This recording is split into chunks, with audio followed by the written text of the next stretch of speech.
আজহারী সাহেবের শিক্ষক যিনি একজন মুফতি, তিনি ডক্টর এনায়েতুল্লাহ আব্বাসী, তিনি চ্যালেঞ্জ করেছে, টিভি চ্যানেলে এসেছে, বিভিন্ন জায়গায় বলছে যে আপনার এই আজহারী একজন কাফের এবং সে আমার ছাত্র। আপনার মা খাদিজাকে ইনটেক না, ভার্জিন না এবং তালাকপ্রাপ্ত পৌঢ়।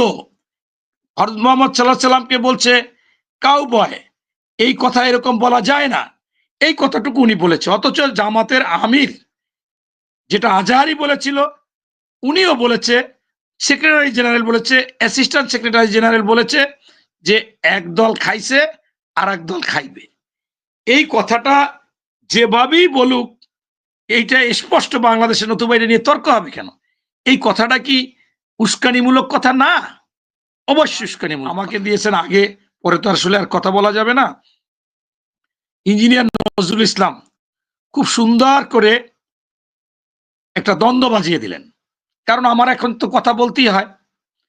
উনি আপনার আজহারী সাহেবের শিক্ষক যিনি একজন মুফতি, তিনি ডক্টর এনায়েতুল্লাহ আব্বাসী, তিনি চ্যালেঞ্জ করেছে, টিভি চ্যানেলে এসেছে, বিভিন্ন জায়গায় বলছে যে আপনার এই আজহারী একজন কাফের এবং সে আমার ছাত্র, আমি তার সরাসরি শিক্ষক, আমি মুফতি, আমি ফতুয়া দিতে পারি, সে ফতুয়া দিতে পারে না। এবং সবগুলো বিষয় নিয়ে সেটা আপনার মা খাদিজাকে ইনটেক না, ভার্জিন না এবং তালাকপ্রাপ্ত পৌঢ়। হযরত মুহাম্মদ সাল্লাল্লাহু আলাইহি সাল্লামকে বলছে কাউবয়। এই কথা এরকম বলা যায় না। এরপর বলেছে আলী মাতাল, মদ খায়। সেখানে উনি চ্যালেঞ্জ করেছে যে 12 বছর বয়সে আলী পুরাপুরি মুসলমান নাকি কি অনেক কিছু দায়িত্ব পালন করেছে, যেহেতু আমার এই লাইনে। এবং তিনি যখন জন্মগ্রহণ করেছে, কাবায় জন্মগ্রহণ করেছে, সেখানেও অপবিত্র হয়নি তার মা। বা এই যে বিষয়গুলো, এগুলো কিন্তু তারা বলেছে। আপনার এক ভাই বলেছে যে জামাতের আমিরের কথাটা আমি বুঝতে পারিনি। আরে ভাই, সেই দিনই দেলোয়ার হোসেন সাঈদী সাহেবের ছেলে মাসুদ সাঈদী বলেছে আপনি ক্ষমা করতে কে শহীদদের? আপনার সন্তান মারা গেছে, এদের ক্ষমা করা আর শহীদের সাথে বেইমানি করা সমান। উনি কি শুনে নাই? এবং এটা সব চ্যানেলে খুব বলেছে। পাশাপাশি আমাদের নীতি নির্ধারণী তারেক রহমান সাহেব যত সময় একটা কথা না বলবে, অন্যদের কথা নীতি নির্ধারণী বা চূড়ান্ত ধরা যাবে না। আমাদের ভারপ্রাপ্ত চেয়ারম্যান মহোদয় তারেক রহমান সাহেব এখন পর্যন্ত কোনো কথা বলেনি। শুধু একটা কথা ওনার মুখ থেকে বর্ধিত সভার দিন শুনেছি, বলছে যে একটি দল জান্নাতের টিকিট ধরিয়ে দিচ্ছে। এটা খুবই খারাপ ইঙ্গিত রাজনীতিতে। এখন এই কথাটুকু উনি বলেছে। অথচ জামাতের আমির যেটা আজহারী বলেছিল, উনিও বলেছে, সেক্রেটারি জেনারেল বলেছে, অ্যাসিস্ট্যান্ট সেক্রেটারি জেনারেল বলেছে যে একদল খাইছে আর একদল খাইবে। এই কথাটা যেভাবেই বলুক, এইটা স্পষ্ট বাংলাদেশের নতুবা নিয়ে তর্ক হবে কেন? এই কথাটা কি উস্কানিমূলক কথা না? অবশ্যই উস্কানিমূলক কথা। এরপর বলেছেন যে এই নজরুল ভাই আরো দুই একজন প্রশ্নকর্তাকার যে অমুকের দুর্নীতি খালেদা জিয়ার প্রমাণ হয়নি, মানে না প্রমাণ হয় না, অথচ অমুকের হয়েছে, অমুকের হয়েছে। আমি আপনাদেরকে স্পষ্টভাবে বলতে চাচ্ছি, আপনি একটা রাষ্ট্রীয় কাজে অথবা সামাজিক কাজে, জনকল্যাণমূলক কাজে আপনি যদি কোনো প্রতিষ্ঠান করেন, কোনো দায়িত্ব পান, আপনি আপনার দলীয় লোক সর্বত্র নিতে পারেন না। আমি দেখেছি, আমি সমাজ কল্যাণ মন্ত্রণালয়ের পোস্ট গ্রাজুয়েট কলেজে প্রভাষক ছিলাম আপনার 9 বছর। সেইটারই মন্ত্রী ছিল আলী হাসান মুজাহিদ সাহেব। উনি মন্ত্রী হওয়ার পরেই ওনার পিএস করলো হাফিজুর রহমান শিবির, ওনার সচিব করলো আপনার হান্নান সাহেব জামাতের সাথে সম্পর্ক। আমি ওনার বাসায় গিয়েছি, আমরা যখন একসাথে সম্পর্ক প্রত্যেকের, মানে অর্থাৎ দুইটা মন্ত্রণালয় দলীয় লোক ছাড়া তাদের কোনো লোক রাখিনি। চাকরির ক্ষেত্রেও তাদের ছাড়া নেয়নি। এর চাইতে মহাপাপ কি হতে পারে? আমরাও করেছি, আমি বলি না।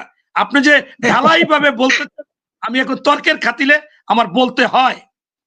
এরপর আপনাদের যে প্রতিষ্ঠানগুলো করেছেন দেশের জন্য ভালো মঙ্গল, কেন আপনার ইসলামী ব্যাংক, শিবির, জামাত ছাড়া কি চাকরি হয়? হয় না। আমি বহুত চেষ্টা করেছি, আমার এমপি ছিল সাত্তার মুফতি, সে দেয়নি। এখন আপনারা এইভাবে যদি আমি বলি সারা রাত্র বলতে পারবো, কারণ আপনাদের সাথে মিলেমিশে ছিলাম। আমার মোড়লগঞ্জের একটা ইউনিয়নের রোকন এবং সভাপতি, তিনি এই 5ই আগস্টের পর 6 জনের কাছ থেকে টাকা নিয়েছে, বলছে আইজি আমাদের জামাতের চাকরি দিবে বলে, সেনাপ্রধান ওনাদের, এবং নকল চাকরি ঢুকাই দিচ্ছে। আমি জামাতের ওখানে লোকজন যারা নেতৃবৃন্দ, হাফেজ সুলতান আহমেদ, তার সাথে বলেছি আমার ছাত্র দলের পোলাপানের কাছে টাকা নিয়েছে, এই টাকাটা দিক। ভালো মন্দ সবার মধ্যে থাকে। আপনারা যদি উস্কানিমূলক কথা বলেন তখনই তো তর্ক বিতর্ক হয়। তর্ক বিতর্ক কি এমনি হয়? কেন আপনি এত সময় ভালো ভালো কথা বলবেন, সেইখানে না বললে বিএনপিকে আপনি বাস দানাবার, আপনি নিজে বিএনপি করেন এই কথা বলেন। আপনি বলেন ট্রাক সরাইতে পারেনি। আরে ভাই, আপনারা তো পাখির মতো গুলি দিয়ে মেরেছে, ফাঁসি দিয়েছে। আপনারা কি করেছেন? আপনারা 18 সালের পর তো বোবা হয়ে গেছেন। আপনারা তো চলে গেছেন একেবারে নিস্তেজ। আপনারা শীতনিদ্রায় চলে গেছেন। একজন লোক পাইনি আমি প্রত্যেকটা প্রোগ্রামে ছিলাম। আপনি সার্চ দেন ডক্টর কাজী মনির গুগলে, ইউটিউবে। আমি আমার কমপক্ষে 5000 বক্তব্য আছে। আমাকে 3 বার নিয়ে গেছে ডিজিএফআই, একবার নিয়ে গেছে শেখ রেহানা ব্যাংকগুলো করেছে। আমি বলেছি এই ব্যাংকগুলো 2 বোন ভাগাভাগি করে এখানে হাজার হাজার কোটি টাকা লুটপাট করবে, ব্যাংকের ছাতার মতো ব্যাংক। আজ পরবর্তীতে এগুলো লাল বাতি। না, আপনি তো অনেকে প্রশ্ন করেছে, আপনি তো 2 জন আনছেন জামাতের লোক, এবার প্রশ্ন করছে সব জামাতের লোক। এখন আমার তো প্রশ্ন 1 ঘন্টা সময় দিতে হবে, নতুবা আপনার টক শোতে আমি আসবো না, কারণ আমি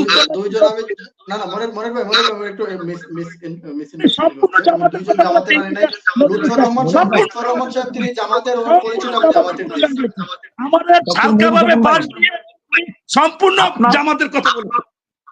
মনিরুজ্জামান ভাই, আপনার বিএনপির কলিজার ভাইরা কেন টকশোতে আসে না বলেন? আমি আপনাকে বলতে বলি ভাই, যেহেতু 2 জন বক্তা এখানে একই ধরনের কথা বলেছে, তাহলে প্যারালাল তো আপনি তো সেইটা বলতে হবে। আপনি যদি উনি নিরপেক্ষ কথা বলতো, বিএনপিরও গুণা বলতো যে এগো এই ভুল, এরাও কিছু চাঁদাবাজি করতেছে। আপনি দেখেন চট্টগ্রামের একটা রিসোর্ট জামাতের দখল করে ফেলছে, সকল চ্যানেলে আসছে, সেটা উনি বলছে? বলেনি। আমি বলি না, আমি তো বলেছি যে অপরাধ হচ্ছে, বহিষ্কার করতেছে। এরপর দেখেন চরমোনাইর পীর সাহেব, উনি বলছে সব ইসলামী দল। চরমোনাইর পীর কমপক্ষে 100 বক্তব্য আছে, আমার কাছে 10টা বক্তব্য আছে। চরমোনাই পীর বলছে যে শিবির, জামাত যেখানে যেখানে গেছে ধ্বংস হয়ে গেছে, এরা মুসলমান না, এরা অমুসলিম, এদের সাথে ইসলামের সাথে কোনো সম্পর্ক নাই, কোরআনের সাথে কোনো কাজ করে না। এরকম বহুত মাহফিল আছে, তাদের ওয়াজ আছে, এবং রাজনৈতিক যে আমির তিনি বলেছেন। এটা আপনি দেখলে আমার কাছে আছে, যদি চান আমি এখনই দিব, সমস্যা নেই। এরপর হচ্ছে একজনে বলেছে আপনাদের হিসাব কি জীবনে দিয়েছেন ওই মনির হোসেন। আমি দেখি উনি এমন জামাতের মানে সবসময় আসছি, আমি ওনাকে বলছিলাম আমার কাছে যদি প্রশ্ন না করে ওনাকে আলোচকে আনবেন। আরে ভাই, প্রত্যেক বছর অডিট দেয়, এই অডিট কি আঙ্গুল চষে তারা প্রত্যেক বছরই আপনার নির্বাচন কমিশনে হিসাব দেয়, সেটা কি দেয় না? আপনি বুঝেন না? আপনি বলেন যে তারা কি হিসাব দেয়? আরে ভাই, আমি শুরুতেই তো বলেছি জামাতের সংগঠন, ছাত্র সংগঠন জামাত দেয় অথবা তারা টাকা দেয়, আর ছাত্র দল তারা দেয় অথবা তাদের, এটা সহজ। এটা হয়তো বা তর্কে আসিয়া বিরাট একটা ইস্যু, এটা আসলে কোনো বিরাট ইস্যু না। আপনি বালুর ট্রাকের কথা যেটা ভাই বলেছে, আমরা কিন্তু আন্দোলনে সেই সময় থেকে শেষ পর্যন্ত ছিলাম। 18 সালের পর আপনাদের আর খুঁজে পাওয়া যায়নি। অথচ এর আগে যখন 14 সালে আমরা যখন যাই দেখতাম জামাতের লোক ভরা।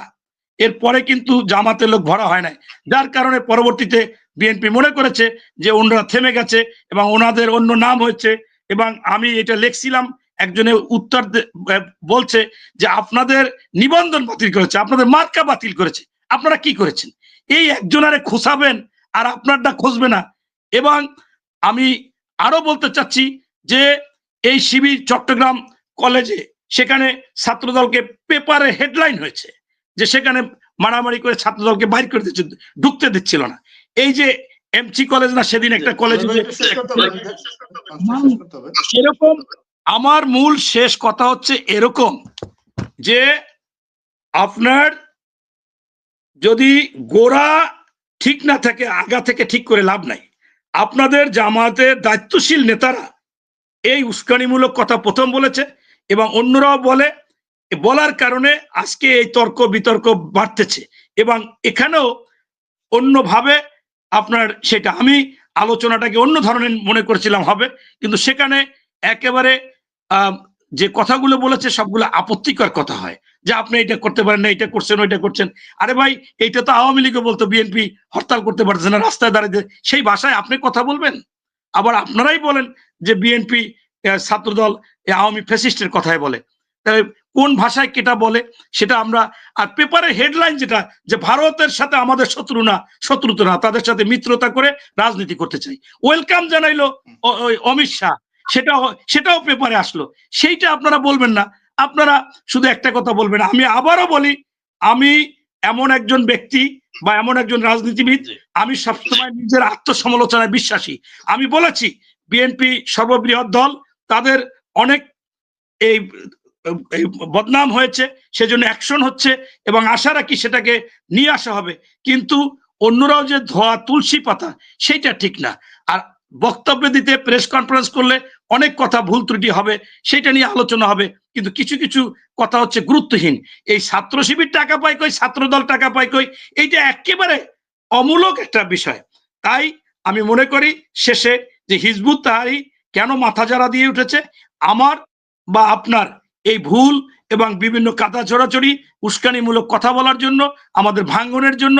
এইটা শুধু হিজবুত তাহরীর না, কয়দিন পরে আপনারা দেখবেন আওয়ামী লীগও প্রতিষ্ঠিত হচ্ছে। আওয়ামী লীগ লোভনীয় অফার দিয়ে এর আগে তাদের কাউন্সিলরদেরকে, এই ছাত্র বৈষম্য বিরোধী নাগরিক পার্টি যারা আজকে, তারা কাউন্সিলরদের বসাইছে। কাউন্সিলর মানে আতঙ্ক, জনগণের কাছে ভয়, তারা দানব, তাদের কাছে অবৈধ টাকা পাহাড়, এরা রাঘব বল, এদেরকে তারা বসাইতে চেয়েছিল।